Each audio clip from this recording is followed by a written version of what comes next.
前阵子在农历过年前后，有遇到不少劳工被雇主资遣后来向我们咨询相关的权利以及注意事项。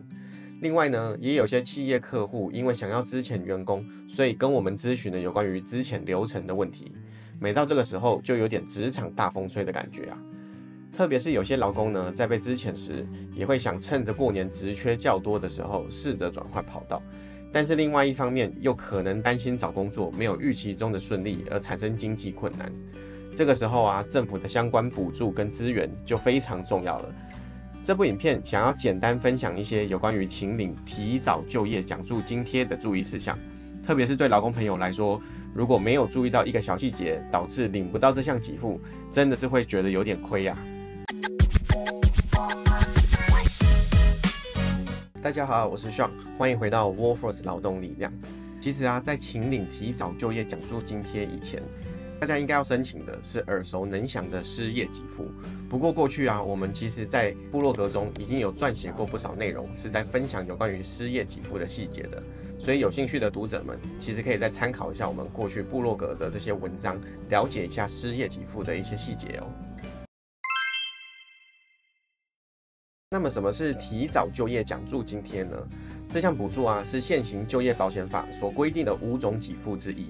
我们去查了一下就保法在民国91年时的立法理由，其实就有提到这项津贴是为了促进失业者尽速再度就业，避免过度依赖失业给付，导致劳动意愿低落而设立的一种奖励机制。再白话一点来说，就是为了避免失业者都把失业给付领满之后才去找工作，所以不如呢就拿出一部分的补贴作为奖励，提高失业者尽快找到工作的诱因。不过可能是为了有道德风险的考量，并不是所有失业者都可以请领到这项给付的。依照就业保险法第11条第1项第2款的规定，可以领取提早就业奖助津贴的前提是符合失业给付的请领条件。而请领失业给付的必要条件之一呢，又是需要符合非自愿离职的身份。换句话说，如果是因为个人生涯规划或是家庭因素啊而提出自请离职的失业者，不只是没有办法请领到失业给付的，当然也就无法请领到这边所提到的提早就业奖助津贴了。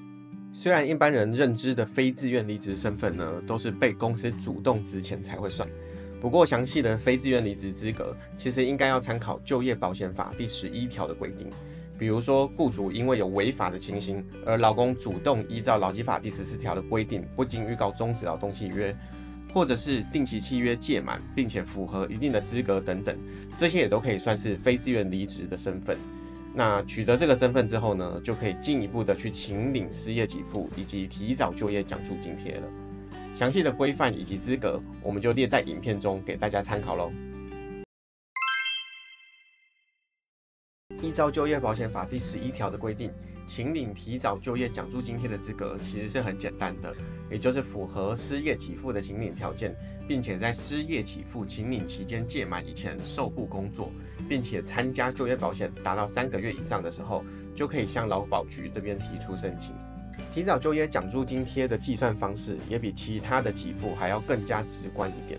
它是用最后一次失业给付金额当作计算基础，计算出失业者还没有请领的失业给付金额之后呢，再折半计算，并且一次发给失业者。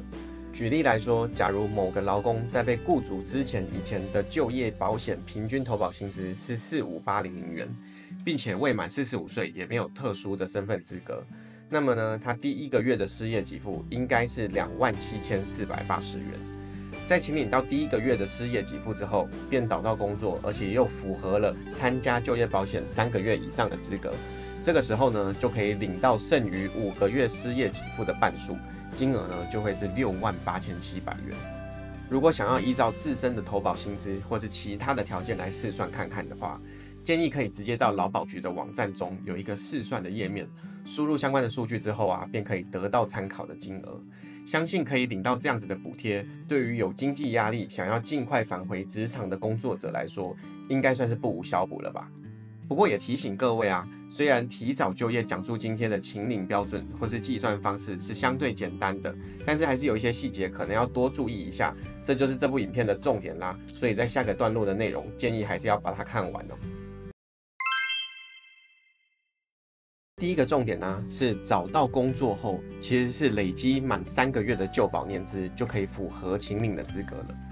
依照劳动部在92年所发布的解释令，核发提早就业奖助津贴的法定依据，也就是就保法有提到的，参加本保险未被保险人满3个月以上，应以就业保险合计满3个月来办理。白话来说啊，就是即使不是在同一家公司工作满3个月，而是在请领失业给付的期间，陆陆续续换了几个雇主，但是合计的就业保险年资呢，仍然有达到3个月以上的话，这个时候还是可以向劳保局这边提出申请。如果误以为资格不符而没有去提出申请的话，那真的就是亏大了。第二个重点呢，则是采计的就业保险年资是不包含仍在请领失业给付期间的年资的。这部分我觉得可能稍稍有点复杂，主要是依照劳动部104年的解释令，其中有提到，请领提早就业奖助津贴应自申请人完成初次失业认定，符合失业给付请领条件后的再受雇加保年资作为认定的基础，但是不包括领取失业给付期间因另有工作而参加就业保险的年资。好啦，我知道听完上面的这一段，大家应该还是不知道这个到底在说什么。我觉得直接参考劳保局以前制作过的图卡会比较清楚一点。由于失业给付啊，它都是按月计算的，所以就像图卡中的案例一样，假如第一个月的失业给付是从6月1日开始请领，实际上的失业给付请领期间呢是整个月份，所以即便是在6月20号就找到工作，虽然不会影响到第一个月的失业给付金额，可是就业保险所采计的年资呢，仍然会从7月1号才开始起算，所以最快呀就得等到10月1号才可以提出提早就业奖助津贴的申请了。第三个重点呢，则是劳工假如被资遣之后又回到原本的公司任职，年资是没有办法被采计的。依照劳动部102年的解释令，为了避免有道德风险的疑虑，劳工在定期契约届满离职之后，如果又再次回到了原本的公司受聘，并且加保就业保险，不管后来是担任什么样的职位，都不可以请领提早就业奖助津贴。还记得我们前面有提到过的非自愿离职资格吗？定期契约届满离职超过1个月没有办法找到工作，而且离职前1年的契约期间合计有达到6个月以上的话，还是可以视为非自愿离职的身份的。由于定期契约届满之后，如果刚好有工作机会再次回聘到原本的雇主，其实是没有违法的。可是为了避免有些劳工或企业刻意运用了这些规定来符合请领提早就业奖助津贴的资格，劳动部呢便透过了这项解释令关上了这扇门。第4个重点则是劳工如果是因为跟雇主之间有离职事由的争议而请领失业给付的话，就需要等到争议确定之后才可以去请领这项给付。依照就业保险法第23条的规定，劳工呢如果是跟原雇主之间因为离职事由发生劳资争议的话，还是可以先申请失业给付。更具体来说，假设有一个劳工，他主张雇主有违反劳动契约或劳动法令，进而依照劳基法第14条的规定，不经预告终止劳动契约，理论上也会符合非自愿离职的资格。可是大多数的雇主其实应该不会直接承认违法，然后就直接开立非自愿离职证明给劳工。这个时候呢，双方恐怕就只能先透过劳资争议调解来去协调，或甚至诉讼来去解决争议。在这个过渡期间内，劳工还是可以先用劳资争议调解记录作为凭证来申请失业给付。不过如果未来确认离职事由是不可归责于雇主的话，换句话说就是劳方这边败诉了，那劳方就需要返还已经领到的失业给付给劳保局了。或许也是为了避免有道德风险的疑虑，所以依照劳动部101年的解释令，劳工如果是因为前面所讲的情况而暂时先请领失业给付的话，在争议结果确定以前是不可以请领提早就业奖助津贴的。最后一个重点是劳工还没有完成初次失业认定的话，就会因为资格不符而没有办法请领提早就业奖助津贴。这个真的超级重要。记得我们前面有提过，请领提早就业奖助津贴的前提是需要符合失业给付请领的资格吗？事实上失业给付也不是劳工一被资遣后就可以马上领得到。依照相关的规定，失业者呢需要具有工作能力以及继续工作的意愿，并且向公立就业服务机构办理求职登记，从求职登记之日起14天之内，还是没有办法顺利就业或是安排职训的话，才可以请领失业给付。这个14天呢，我们称之为推介就业的等待期。要经过了这段时间之后，由公立就业服务机构确认是不是真的还是没有办法顺利就业，这个时候呢，才会正式的在第15天完成了初次失业认定。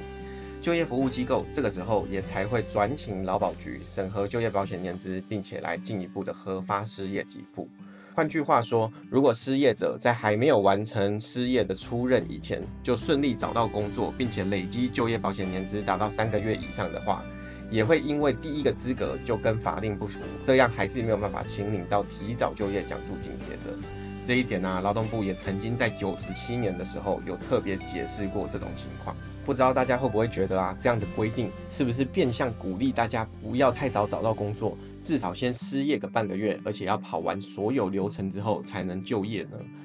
由于就业保险基金的资源有限，所以或许当初的立法者是希望让资源呢可以运用在就业没有这么容易的工作者身上。当然，符不符合现在的社会环境，这个可能就有赖目前的立法者多加考量啦。以上就是有关于请领提早就业奖助津贴的一些相关说明啦。不过，对于可以领到这笔钱的人来说，大部分应该都是得先面临到被资遣的情况，所以还是希望大家不要用到会比较好啦。这部影片就到这边啦，我们下次再见喽，拜拜。